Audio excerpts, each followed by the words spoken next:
Hi there, movie readers. I'm back with our books to the wall, and today I'll be looking at an interestingly curious publisher named Black Flame and the novelisations they produced. Why do I want to talk about Black Flame? Well, stick around and find out. Black Flame Books is an imprint of BL Publishing, and BL Publishing happens to be the publishing arm of Games Workshop. Yep, the UK company who gave us the Warhammer tabletop wargaming series. They appeared to have a deal with New Line Cinema to produce tie-ins for their films, but also some novelisations. They used a mix of British and US authors, and the films that they produced are now considered quite cult movies. They covered such franchises as Friday the 13th, Final Destination, and The Nightmare on Elm Street, and also including some Twilight Zone tie-ins as well, and also several sequel and sort of prequel spin-offs. But I'm just going to cover the not film novelisations for now, and looking online discovered that many of these now are now very much sought after and commanding high online prices. The reason is perhaps twofold. One is Black Flame closed on the 25th of April 2008, sadly. And two, these films now have a cult following, as I mentioned earlier. All their stock is currently out of print, with the exception of some of their 2000 AD books, which were acquired by Rebellion Developments and available online as ebooks. So we're now forced to squabble over the remaining copies, for which also had pretty short print runs from what I can understand. So I'll just give you a run through of some of the books that they have, including the ones that I have here, which you're probably wondering why I've only got 3. Well, you're about to find out. Their first novelisation was Freddy vs. Jason, published in September 2003 by Stephen Hand. And it's the novelisation, basically the film of that year. That novelisation in particular contains a different ending to the one that was in the movie, and one that I can understand jumps the shark somewhat, even for a Freddy movie. I don't own this book for the simple reason is that I can't afford the £60 to £140 that people are asking for it. Yep, this theme is going to get quite familiar. Their next novelisation was for The Butterfly Effect. This was written by James Swallow and published in December 2003. From what I remember, that was quite a good film. However, again, this one goes for quite a lot of money as well online. I can't remember how much the prices are, but let's just say that it's close to £100 or $100 even. The next film novelisation was for Texas Chainsaw Massacre. This one was written by Stephen Hand and published in March 2004. And it was based on the movie of the 2003 movie, I think it was, directed by Marcus Nispel. Now, I can't actually find any listings of this one online. However, I do remember seeing it once for about £2,000 on Abe Books.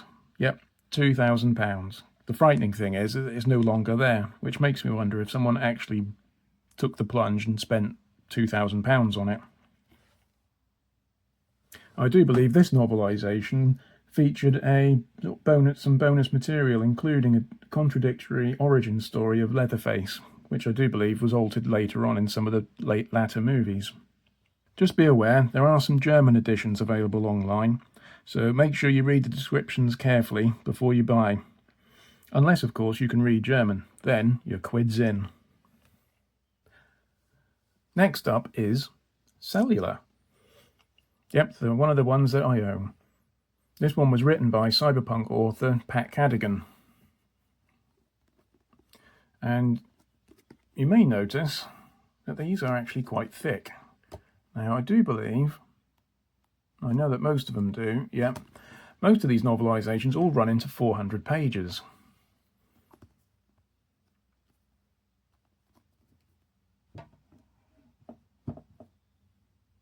Now, this one is actually quite easy to find online, along with the other 2 that I'm displaying.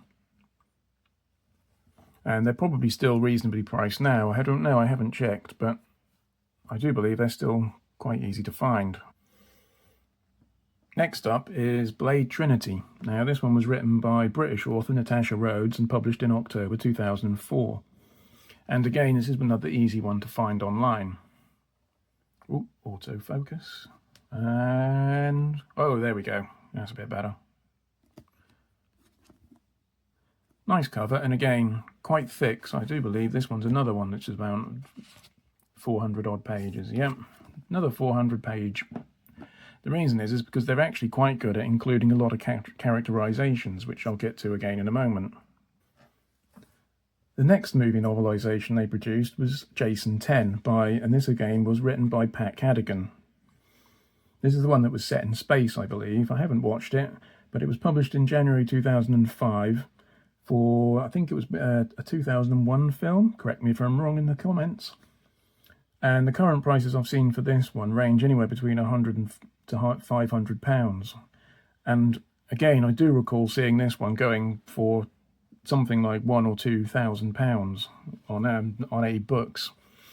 I'm not quite sure if they actually sold or whether Abe Books took them down because the prices were too crazy. I don't know. The next novelisations released from Black Flame were the Final Destination trilogy, all published in January and February of 2006 by Natasha Rhodes, Nancy Collins and Krista Faust, respectively. The first movie was great fun. I haven't been so keen on the various sequels, although I did find Final Destination 5 to be actually quite good and had well, mostly for its twist ending, which I didn't see coming, to be fair. And again, the prices for these are anywhere between £100 and £400 online. Insane. I just don't understand it. But there you go. Reviews of these state that there's plenty of characterization for all three books. And again, checking online, each of the three books are about 400 pages each, which is pretty good going for novelisation, in my opinion. And lastly, we have Snakes on a Plane. Now, this one is written by Krista Faust. Quite a cool cover. And come on. Autofocus. Woohoo! There we go. And again, this one is still 400 odd pages long. This one was printed in July 2006, and of course is a novelisation of the movie of the same year.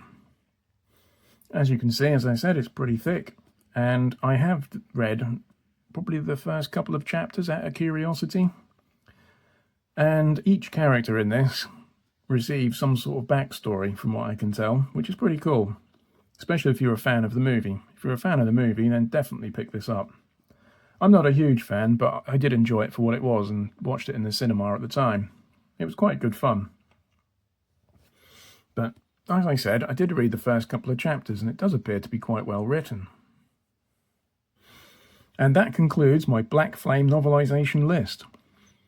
I don't normally like these sort of obsession with prices for paperbacks.